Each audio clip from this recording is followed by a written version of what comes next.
Paolo Avellino, tinawag na The One si Kim Chiu.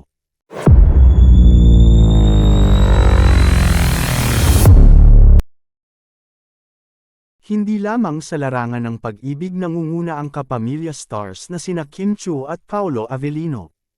Pati na rin sa kanilang mga karera, tila patuloy ang kanilang tagumpay.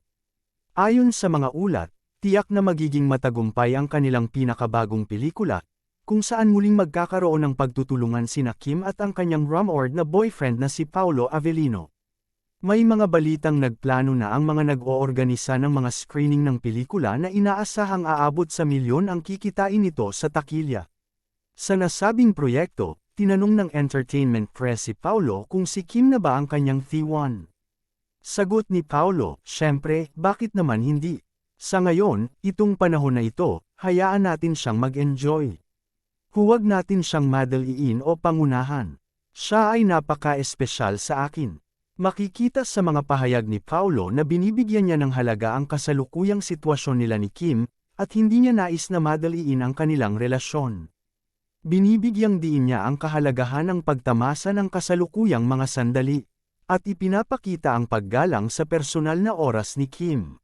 Hindi may kakaila na ang kanilang pagsasama sa pelikula ay isang patunay ng kanilang magandang relasyon sa likod ng mga kamera.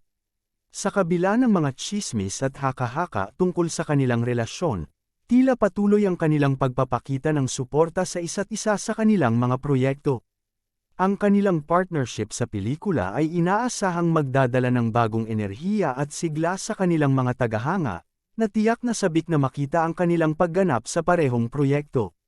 Higit pa rito, ang kanilang mga proyekto ay tila nagbibigay ng bagong perspektibo sa kanilang karera, at nagiging inspirasyon sa kanilang mga taga-subaybay. Ang pagsasanib puwersa nila sa pelikula ay hindi lamang nagpapakita ng kanilang chemistry sa personal na buhay kundi pati na rin sa kanilang propesyonal na buhay. Ang kanilang pagtutulungan ay umaabot sa mga bagong antas, na nagiging dahilan ng pagtaas ng kanilang popularidad sa industriya. Sa pangkalahatan, ang mga pangyayari sa buhay ni Kim Chiu at Paolo Avellino ay nagpapakita ng kanilang tagumpay hindi lamang sa aspetong pampersonal kundi pati na rin sa kanilang mga propesyonal na endeavor. Ang kanilang mga proyekto ay nagbibigay ng mga bagong oportunidad para sa kanilang mga karera, at patuloy na nagiging dahilan ng kasiyahan ng kanilang mga tagahanga. Sa kanilang mga bagong proyekto, umaasa ang marami na magiging matagumpay ang kanilang mga pagsusumikap, at magdadala ng kasiyahan sa mga manunood sa kanilang mga darating na pelikula.